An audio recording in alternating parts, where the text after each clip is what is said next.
I am utilizing the Bit Integrations plugin to establish a connection between these two platforms. Let's go to Bit Integration Dashboard. Create integrations. Select Academy LMS. Choose a form. User completes a lesson. Choose lesson. Next. Search and select. Mailment.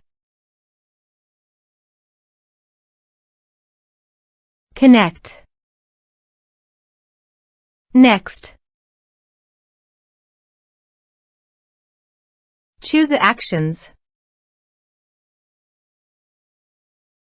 Select a list. Select tags. Select subscription status. Map the respective fields.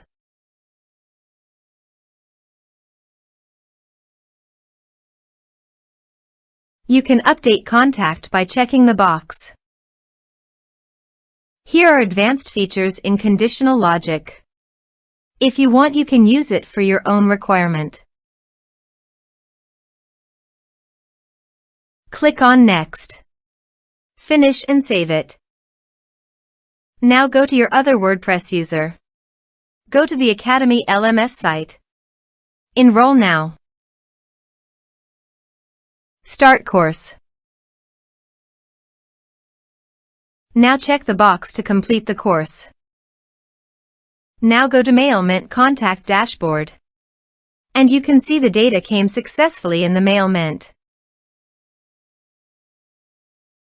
Thanks for watching.